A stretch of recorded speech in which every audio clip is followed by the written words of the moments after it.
Good morning, everyone, and a very warm welcome to my friend, the Cabinet Secretary Mutua. Alfred, very good to have you here, and I really appreciate the good, productive conversation that we had a short while ago. However, before I turn to that and to the U.S.-Kenya Strategic Dialogue, which is underway today, let me just share a brief update on Sudan. On Saturday, I directed the temporary suspension of operations at Embassy Khartoum, and we conducted a successful operation to safely evacuate all U.S. Embassy personnel and their dependents. I want to reiterate my appreciation for the leadership of Ambassador John Godfrey and the entire Embassy team who managed the consolidation of our people and the necessary preparations for the evacuation under a very fluid security situation, even as they were tirelessly working to broker an Eid ceasefire. I could not be prouder of our team, most of whom are now en route back to the United States.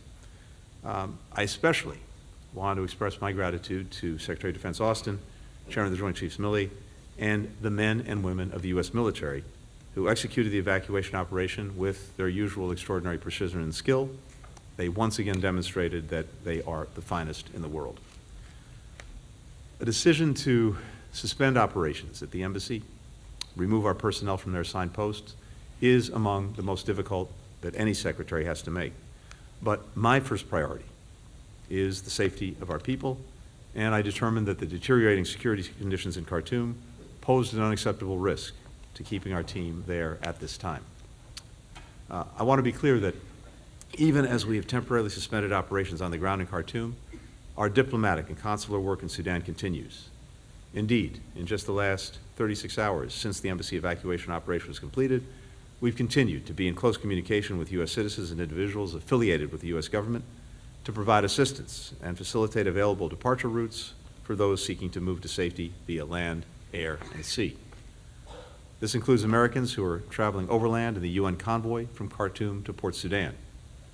We also continue to coordinate with allies and partners who are conducting their own operations and to leverage those efforts to include Americans. We're taking further steps to support Americans and are exploring options to return a diplomatic and consular presence to Sudan as soon as possible. We've also continued to engage directly with General Burhan and General Hamedi to press them to extend and expand the Eid ceasefire to a sustainable cessation of hostilities that prevents further violence and upholds humanitarian obligations. The Sudanese people are not giving up on their aspirations for a secure, free, and democratic future. Neither will we. The United States will work with all parties in coordination with regional and international partners to bring an end to the fighting and a return to the transition to a civilian government. Kenya, under President Ruto, has been a strong partner in this effort. And indeed, Kenya is a security leader throughout the region. That's evident not only in its commitment to resolving the current crisis in Sudan, but also in its support for United Nations and African Union peacekeeping efforts and the counterterrorism mission in Somalia, in its partnership to reach the November 2nd cessation of hostilities agreement in Ethiopia, and in its stewardship of the Nairobi process to advance peace and stability in the Democratic Republic of Congo. And over the last 2 years, its tenure on the UN Security Council, Kenya has consistently stood up for the UN Charter and focused members on addressing the humanitarian and human rights crises across the continent and beyond.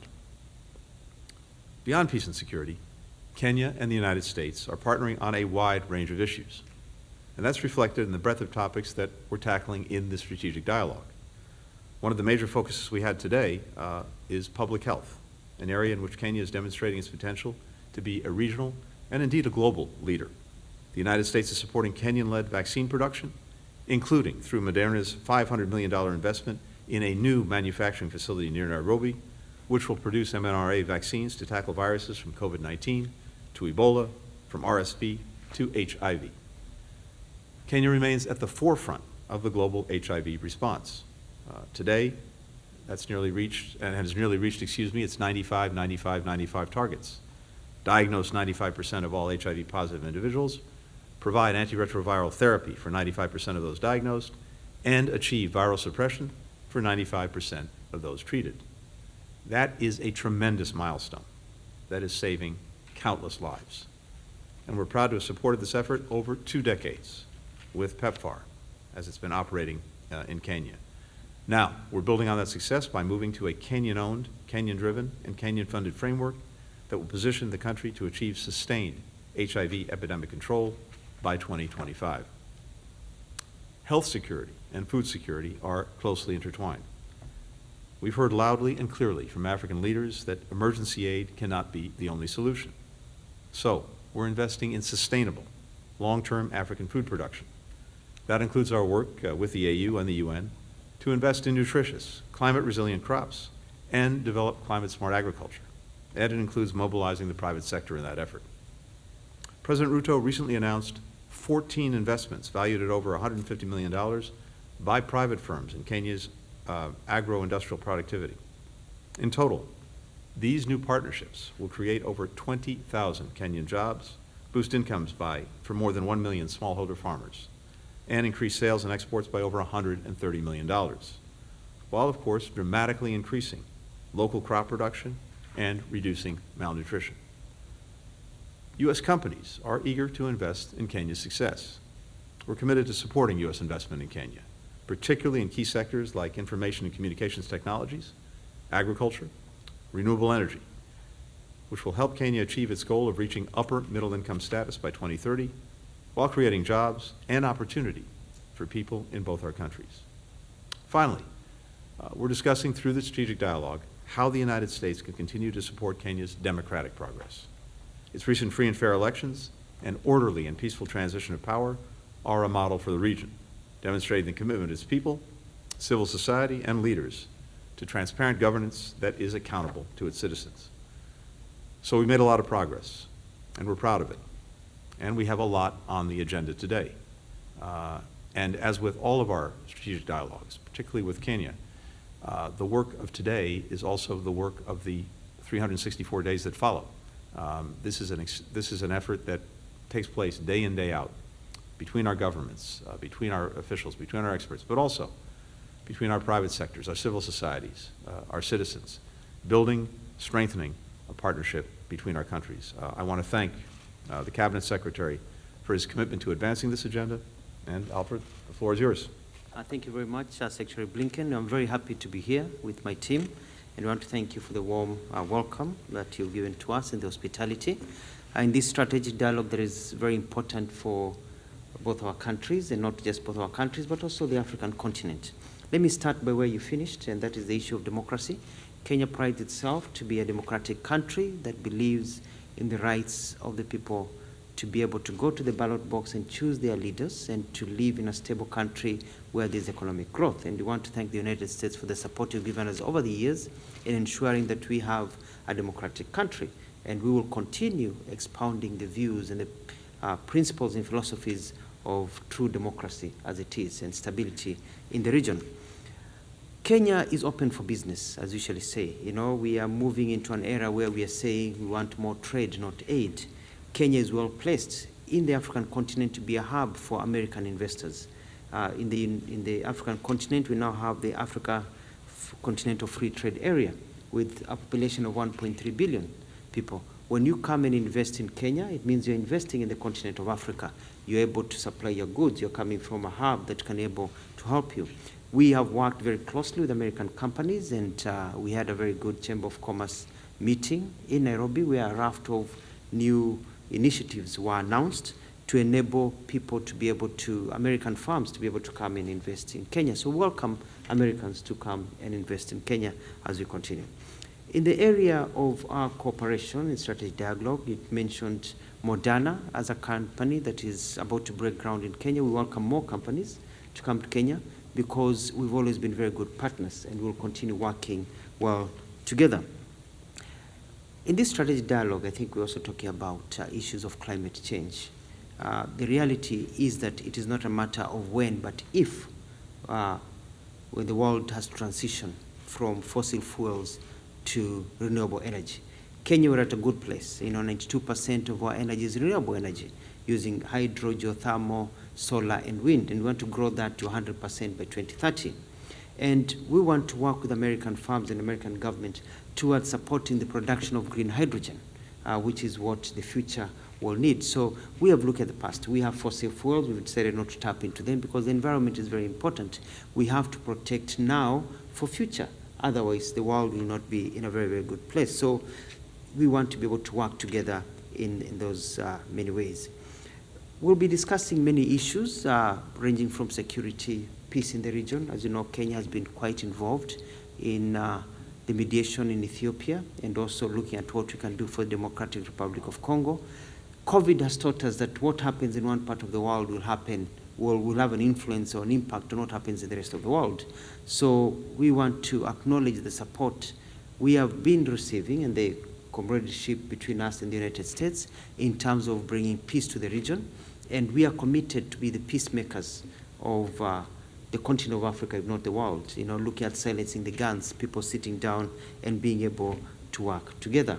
It is in the same spirit where we are talking about the Russia and Ukraine conflict, where Kenya recognizes Ukraine's sovereignty and territorial integrity within internationally recognized borders, and we've been calling for cessation of hostilities and the steps that have been taken so far to tell others that you cannot roll back history. We are at a place whereby now we have to move forward. You can't start claiming countries or reclaiming countries that were part of you. Nostalgia is not the order of the day now.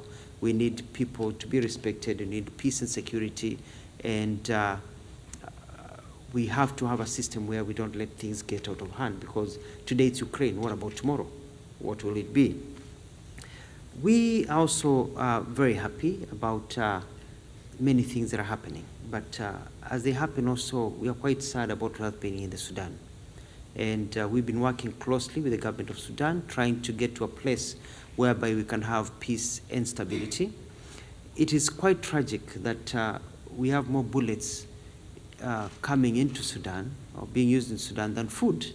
And it's a tragedy because we see from where we sit a lot of international interference, a lot of other players trying to use Sudan, as a playing field, for whatever reason, for the gold in Sudan, for territorial, strength and control of the region. And we are trying to asking external forces to leave Sudan alone. As an African continent under the AU and intergovernmental organization called IGAD, we are trying to find solutions for Sudan. I know you've pulled your teams out. Kenya is not pulling its diplomatic offices. We are not shutting them down because we want to have a presence as we negotiate. President Ruto is looking forward to going to Sudan as soon as it stabilizes and there is enough security to try and see how we can engage the leaders. We are trying to engage the two warring parties. We're trying to bring them to the table so that we can have a good end, a cessation of the violence, and what we want is civilian rule eventually over there. President Ruto has offered Kenya to mediate the conflict and restore solidarity and peace. And we are quite persuaded that a peacefully negotiated solution to the conflict in Sudan is within reach. And as always, we stand ready to make our contribution, and we'll be playing hand in hand with that. So we'll be able to work together and see what we can do. I want to thank you. There are many topics we can talk about. We look forward to welcoming you back to Kenya sometime soon. And we look forward to President Biden also visiting Kenya and President Ruto coming back and us holding this meeting at presidential level as we continue to work. What I can assure you is that Kenya will remain a good partner, will remain a friend of the United States, and will be able to work in sync as we try to improve the world that we live in when it comes to issues of trade, when it comes to issues of health, when it comes to issues of peace and stability, when it comes to issues of humanity. We are all the same people, and we want to have a good life while we're here. And if we can work together as friends, it'd be very good. And at that note, I want to welcome Americans to visit Kenya. We don't get as many Americans coming to Kenya as they should. I think our elephants and lions are complaining that they don't see a lot of Americans, in our national parks. So Kenya is a safe and happy place, and we welcome Americans to come down for safari, where you actually get to interact with the animals, as long as they don't, you don't get too close, but they'll be happy to see you. Thank you. Thank you. We'll take 3 questions. First, we'll go to Cindy Spang from Voice of America. Yes, thank you. Good morning. I have one question for you, Secretary Blinken, and several questions for both of you, please. Secretary Blinken, Do you have numbers of how many Americans remain in Sudan? And could you share any updates on their safety and well-being? And what options are there for those who want to leave? And for both of you, Cabinet Secretary Mutua, you mentioned foreign involvement in Sudan. Could you elaborate on that, please? And have either of you seen direct or indirect involvement from Egypt or the United Arab Emirates? And if so, have you spoken to their leaders about that? And have you seen involvement by the Wagner Group? And how concerned are you that Russia may fan the violence? Thank you. Great, thanks. Happy to start. First, in terms of American citizens in Sudan, as you know, in any country around the world, whether it's Sudan or anywhere else, we never know with any precision how many Americans may be there at any given time because Americans are not required to register with the embassy, with the government, either when they go, when they reside, or when they leave. So we don't have a good fix on the number of Americans who are there at any given time, including now. We do know, of course, the number of Americans who have registered with us and with whom we're in very active communication. And of those, I would say some dozens have expressed an interest in leaving.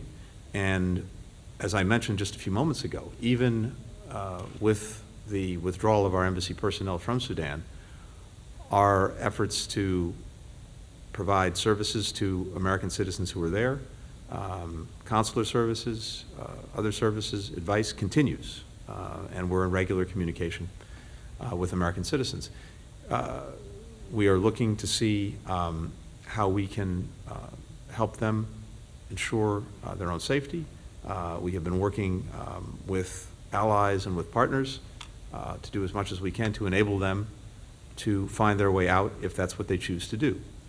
Now, keep in mind as well that the overwhelming majority of American citizens in Sudan are dual nationals who have made their lives there, have been living there for years, for decades, for generations, and many want to continue to do that. But for those who are seeking to leave, we'll continue to engage directly with them to see what we can do to help them, and as I said, with allies and partners as well, to help facilitate their departure. And this is going to be an ongoing process. In addition, we're looking at what options we have to perhaps resume diplomatic presence in Sudan, including in Port Sudan. That's something that we're looking at. But conditions are very challenging, and we're tracking that very carefully. Just to pick up on the second part of the question,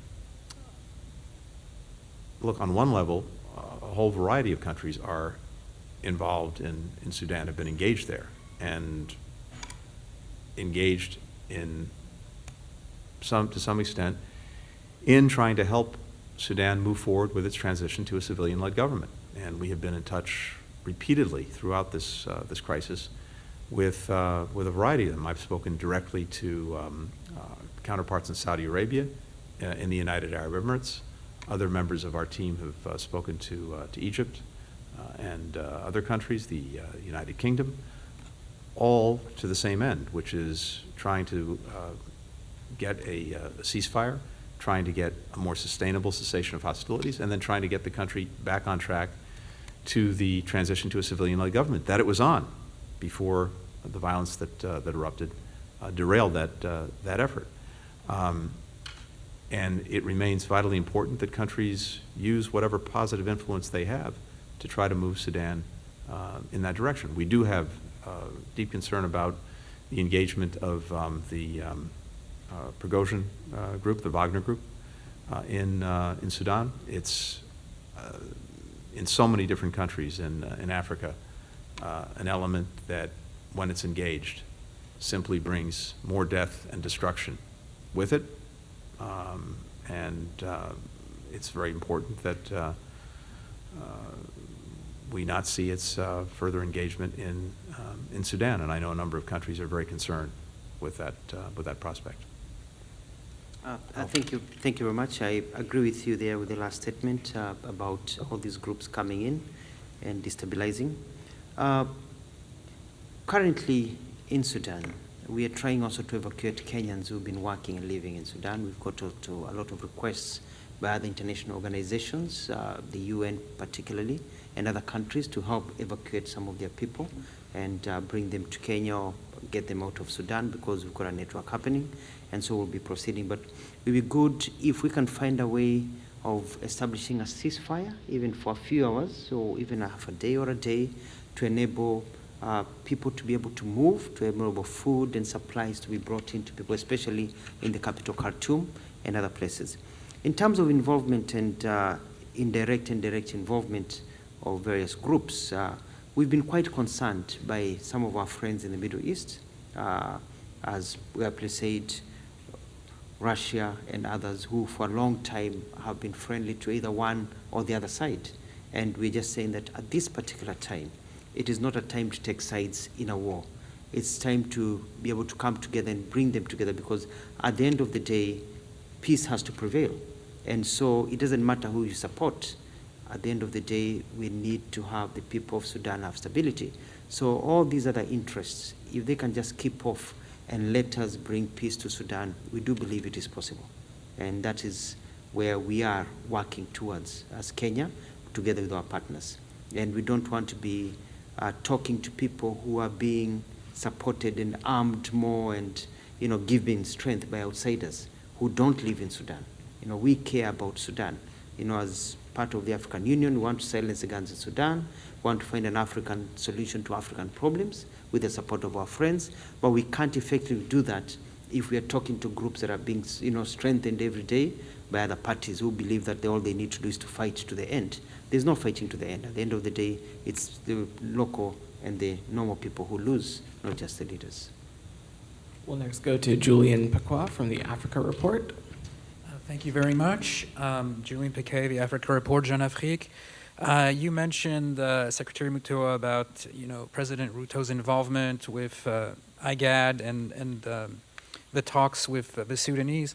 So I have a few questions. One of them is, what are you hearing from the parties to the conflict? What are you telling them? What kind of progress are we seeing? Are we making since the past week? Any progress on when the president might host the parties in Nairobi if he can't go to Sudan because of the security situation? And how are you working with the African Union, which has its own effort going on? Secretary Blinken perhaps can talk to what the U.S. can do to help with the African-led negotiations. Eastern Congo is another conflict where foreign actors are working at cross purposes. I wanted to ask if Kenya can be a meaningful force in the DRC. Are you willing to take on the fight to the M23, which is what the Congolese seem to want? And can you tell us what the latest is with negotiations to renew the mandate of the East Africa Community Regional Force? And here as well, what role can the U.S. play?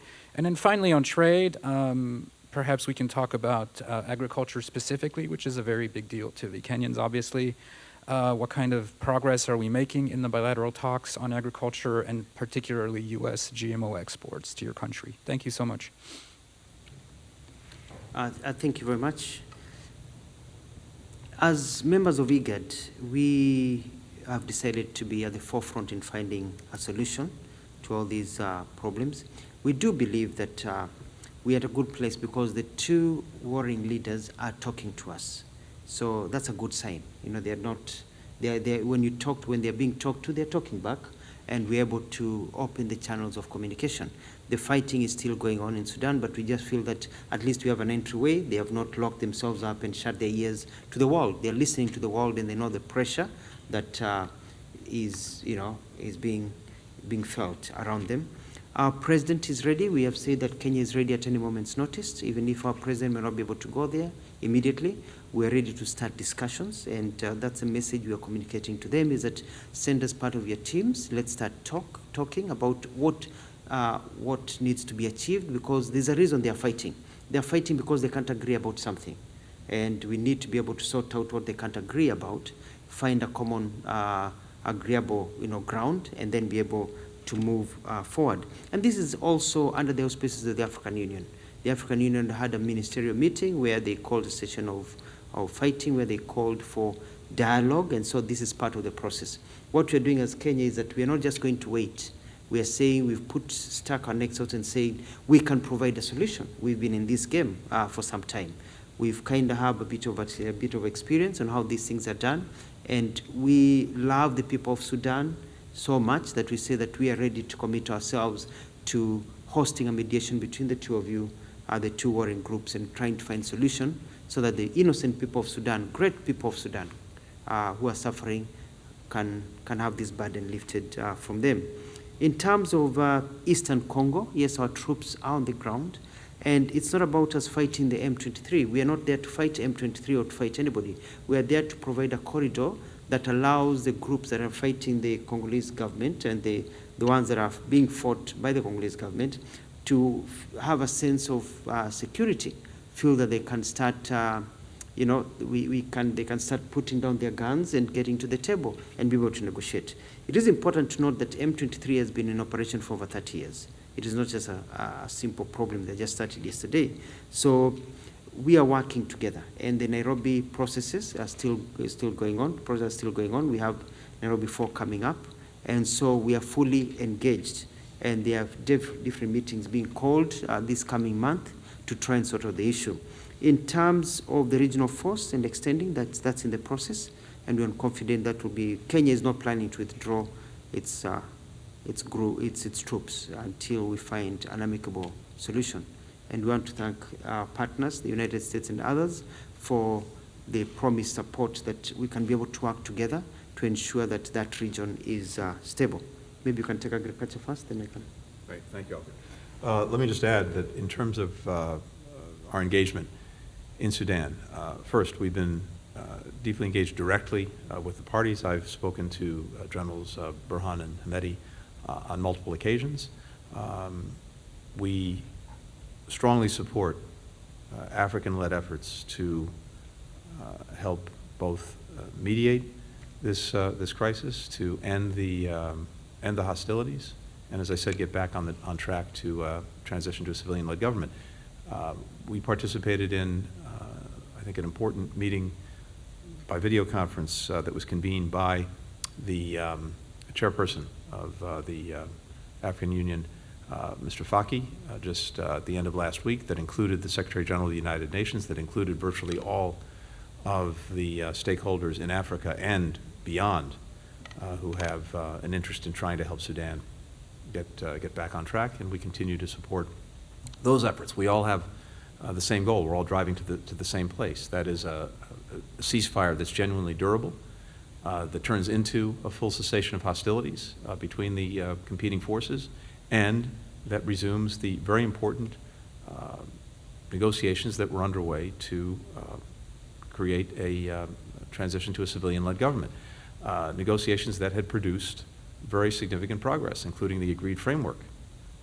So that is everyone's goal, and we'll use both our direct engagement as helpful and as appropriate, but also strongly in support of AU-led efforts to put this back on track.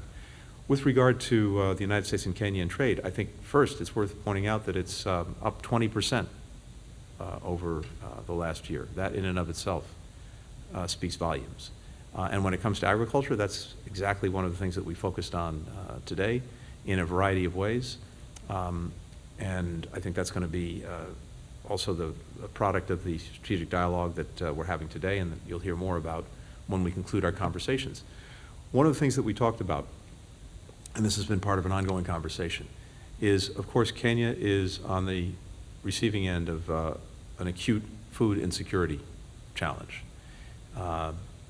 like many other countries in Africa and beyond. And we've seen an almost perfect storm that's emerged, the combination of climate change, of COVID, and of conflict, including the Russian aggression against Ukraine, all of which have contributed dramatically to rising food insecurity in Africa and beyond. We have been deeply and intensely engaged in meeting this challenge. If you go back to February of last year, when Russia invaded Ukraine again, we provided since then about $13.5 billion toward building greater food security, including direct assistance to Kenya and to many other countries. The United States has provided about 75% of the United Nations appeal for Kenya when it comes to food security. But for all of the efforts that we and other countries are making in partnership with Kenya and other friends to address the immediate crisis, we're equally focused on helping countries build sustainable, long-term, productive capacity themselves. That is fundamentally the answer to the challenge.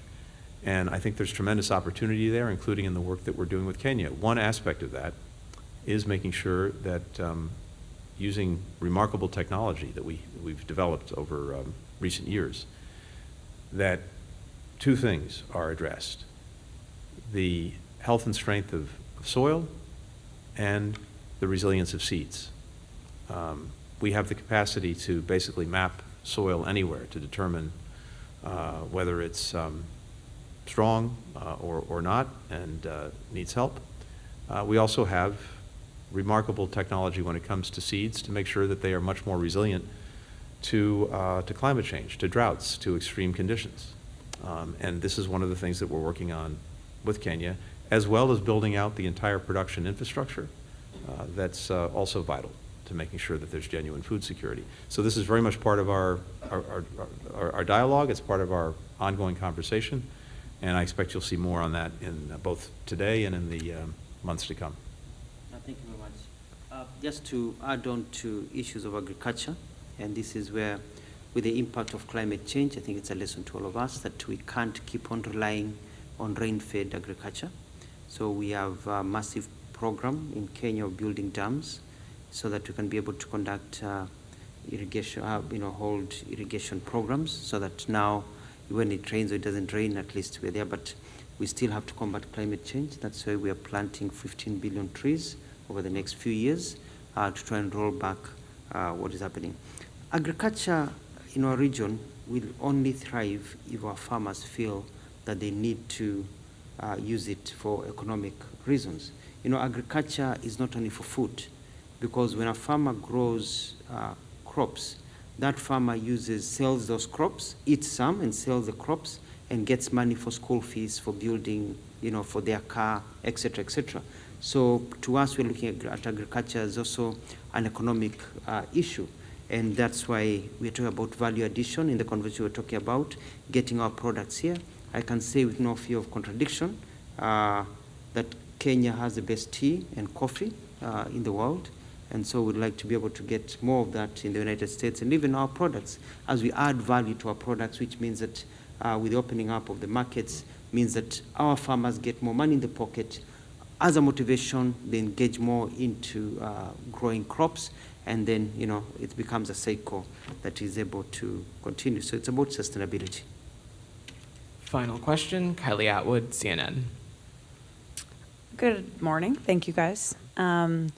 I'm going to start with Secretary Muta, please. I just wonder if you could be a little bit more explicit for us in terms of how exactly Kenya has seen the Wagner Group's involvement in the ongoing conflict in Sudan. And you said that you believe that a peaceful resolution is in reach in Sudan. Why exactly do you feel that that is in reach? And Secretary Blinken, just questions on Sudan and then also on Russia and Ukraine.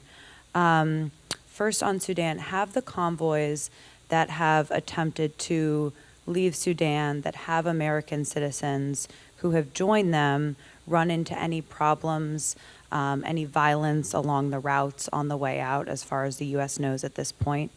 And you mentioned potentially resuming a U.S. diplomatic presence at Port Sudan. Could that happen as soon as this week? And then just one question about a report this morning in the Washington Post on Ukrainians planning to attack Moscow earlier this year on the 1-year anniversary of the war. Based on that article, which comes from leaked classified U.S. intelligence documents, it says that the country's military intelligence directorate agreed to postpone the strikes at Washington's request. Have Ukrainian officials ever discussed with you such potential plans for an attack on Moscow? And what's your message to any Ukrainian government officials who may be privately advocating for such an approach? Thank you. Thank you. I think the position that Kenya holds is that we don't want interference by any group, may it be donor group or individual countries that may be involved directly or indirectly. At this particular time, we just like us to be left with Sudan without foreign and other groups interfering with the peace process. We are quite encouraged about peace being found in Sudan very soon. This is because we've had negotiations and mediation and a process in Sudan that has gone on for some time. And a few weeks ago, there was a very successful forum held in Khartoum where there was an agreement basically in terms of returning the country to civilian rule, in terms of when the next elections will be held, in terms of the balance of how things will run. And it was only one item that there was a bit of disagreement. And it's not even a major item. It was all about the militia, the RSF joining the national military and how the timelines and the group. So it was a very, very small issue. And we are confident that that is an issue that we can tackle. Basically, it's a 2% that remains. 98% has already been done and agreed and signed to. That is where we're very confident that once there's a session and there's a bit of mediation, we believe that by the end of this year, we'll be talking a different story about Sudan. Kylie, in terms of the convoys, it's a moving picture, and we've seen to date different things. Some of the convoys that have tried to move people out, including all the way to Port Sudan, but also to places closer into Khartoum. Some of them have encountered problems, including robbery, looting, that kind of thing. Others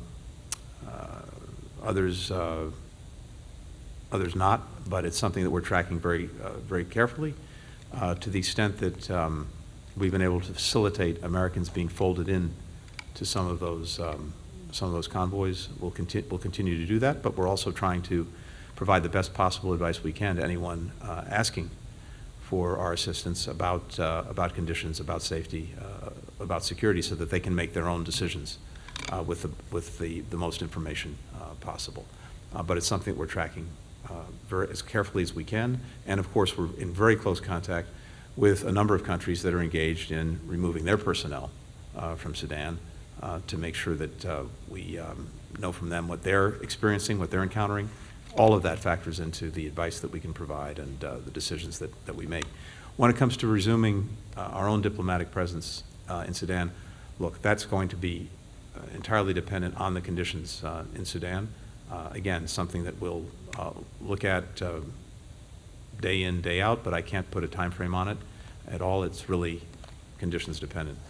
And finally, the last part of your question, I'm not going to comment on any purported intelligence documents that are being reported on in the press. Thank Thanks. you, Your Excellencies. Thank you. Thank you. Thanks, everyone. Thanks. Thanks, everybody. When it comes to what Ukraine does to defend itself against the Russian aggression, these are decisions for the Ukrainians to make. Thank you. everybody. Thank you.